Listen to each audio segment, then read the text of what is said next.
Hi everyone, Linda here, the Scrapbooking photographer. Well, welcome to my channel. Thanks for stopping by today. If you've been here before, welcome back. If you're new, and I know there are some new subscribers, then a very warm welcome to you. So today is a video for Mix It Up Monday, which is a YouTube hop run by Tara O'Rourke from the Paper Snob community, and you can check out her links in the description below. But we are given a sketch each month to mix up traditional scrapbooking with a little bit of mixed media.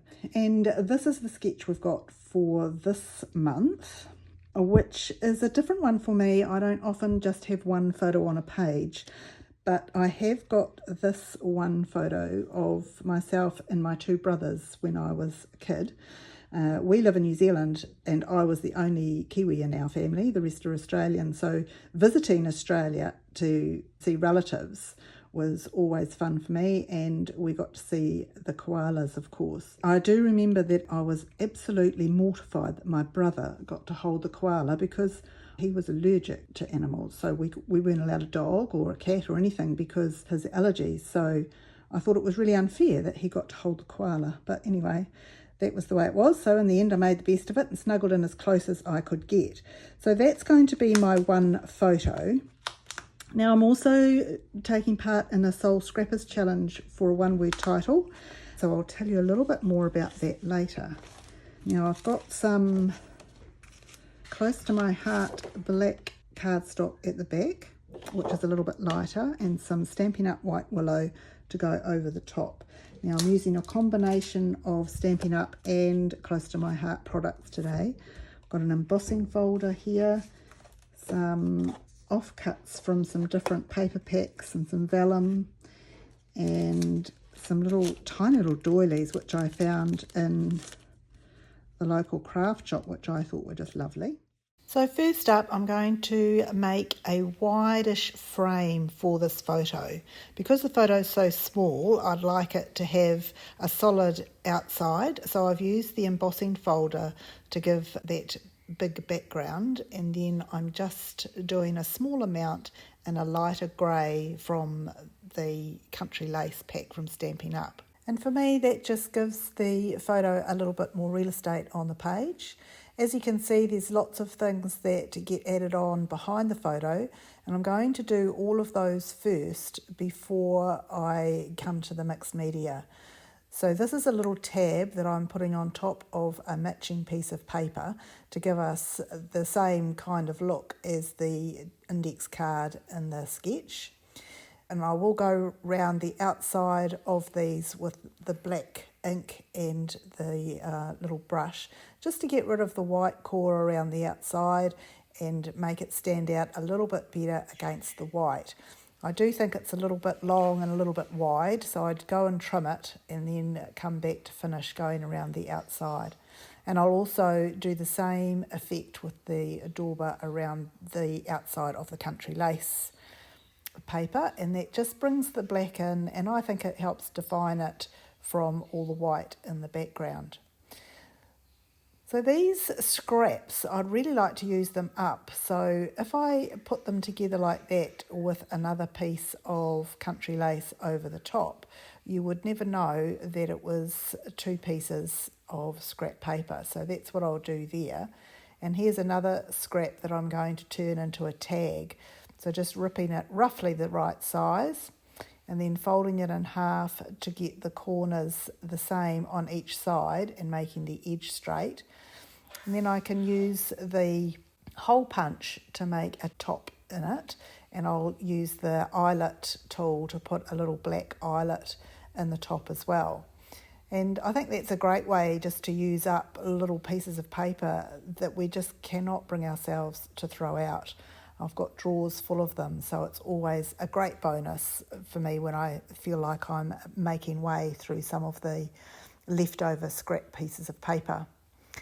So I'll go around the outside of all of these bits with the same effect of the black ink, and then I'll stick those two white pieces together so that they don't continually fall apart, and they've got little bits of writing on them, so I can use that to line them up properly. So when I put these things back together, you can see that my display of things that are going together take up a little bit more room than what is on the sketch. But that's the idea of a sketch. You just start with what they give you to play with and then go from there, and it's never exactly the same. So that little piece of another piece of little scrap paper has a bit of stitching on it, or faux stitching, so I'm just going to pop that there and then use this mandala shape die cut to make a flowery type shape to go behind the photo. So I'm using the same country lace grey colour, which will give it 2 areas, and then I'll bring in a 3rd spot down the bottom. And the doilies will go up here somehow. I do dry fit them here to see what it will look like, and when I come to stick it, it doesn't stay that way at all, but it gives me a bit of an idea as to the space that's going to be taken up. I can go around the outside of everything with the same effect of the black ink, and with the white little doilies on the white, I think this is a really good idea to make them pop against the white background. And with their little filigree around the outside, it's quite cool to be able to see through that to the white background. So now I can stick this photo down and put it on its embossed background, which is the Plaid embossing folder from Stampin' Up, and you can't see its effect very well on camera there, but I'll make sure there's a close-up of it at the end of the video. So then I can line these up, and I think I want the top of the photo to be lined up with the top of the tag where it starts to go in there, and I think that does make it a little bit wider than what the sketch is. And then I'll just tuck the mandala shape behind it, and then you can see there's a bigger gap there than I had originally, so I'll fill that in with the doilies. And then I've got a flower that I can just pop on the top there. I do have another flower as well that I'll bring down on the bottom left hand side just to balance that a little bit. And the last thing I'll add onto this piece is this faux stitching, and I'll turn it up the other way, that's the way, and put the white at the bottom. I just think that looks better. Making sure everything's stuck together, I can put that to one side now while I get the page ready for the mixed media. So I'm going to turn it over because I'd had some spillage of ink on that side, and I've gone around the outside with the dauber so that it matches in with everything else and blends with the back. And using the pencil, I'll just mark where our photo and the structure behind it is going to go so that I don't put any mixed media underneath it, because that would be just a waste. So with my multi-purpose mat underneath, I can use the brush, and I'm just coming in from the top and the bottom corners with the pewter, so not black but a grey colour. And it looks very streaky there, but it doesn't matter because there will be some stamping going over the top and some of it will be going under the photos. So it's just to give it a little bit of texture. Speaking of texture, this is my favourite texture stamp from close to my heart, which has a look of crackles on it. So I'm just going to use it 3 times on this page, once on the top left, once on the bottom right, and then a 3rd time on the bottom left. And I'll go over the top of that one on the bottom left with a little bit more of the pewter ink in the brush. Then to add just a little bit more, I'm using the black ink and squishing the lid onto the stamp pad to transfer some onto the lid and spraying that with water. And then using a big brush, I can sprinkle some of that watery liquid onto the page and get a nice splash of dots on the top left and the bottom right hand corner.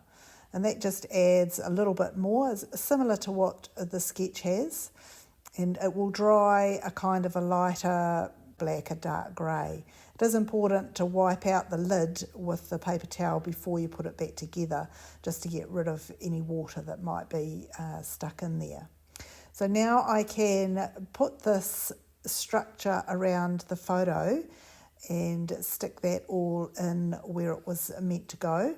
So really handy having that already done, ready to put on top, and we know it's going to be in the right place on top of the mixed media. Yay! Now I'd like to add a little bit of ribbon to that tag, So I cut a piece of white ribbon and then using the points, thread it in from the back. I have to be quite careful there because the eyelet can slip out quite easily from just one layer of paper, but it does go through in the end, so I can just tighten it up gently and then trim the tails off so that it fits within the 12 by 12 frame. Then I can work on the bits down on the bottom left hand corner. So I've brought in a third piece of that country lace and also a piece of the same that we used in the tabbed card up the top, and I've hollowed that out so that we've got somewhere to do a little bit of journaling. I'll make a fishtail from that piece of country lace, and then I'll go around the outside of everything again with the black ink. So this little frame was made out of another piece of scrap paper, and it does have a little mark on the side of it, so I'll cover that with another piece of scrap. Bringing in the fishtail, lining that up nice and straight, and then adding the doily, which again I've gone round the filigree with the black piece, and then a second flower come in just to balance with that one at the top. I found a couple of buttons that fit quite well inside these flowers. So I see these buttons in the sketch, and I think it just adds another different texture, which is cool. And as I mentioned, there's a little mark on that frame just there, so I'll bring in a tiny little piece of scrap and pop that in and over the top of it. I think on the sketch they actually have a little staple or something there, but I've used that other scrap piece of paper instead. And then I can stick everything to the black piece of cardstock at the back and giving a 1/4 of an inch frame all the way round. I haven't got any black gems or anything to go on this page, so I have got out the old black liquid pearls and I'm just putting little dots of 3 in various areas to break it up a bit, and then I'll add the title. Now I was going to tell you about the Soul Scrappers Challenge. They have 7 challenges each month, and their details of the Facebook page are in the description below. And this is going into the challenge for a 1-word title where you're given 3 letters to choose from, and my letter I chose was S for siblings. So I'll stick all these letters down and have them nice and straight. I've added a little bit of journaling off camera, and it's all done. So thank you so much for watching. I hope you enjoyed it, and happy crafting, everyone.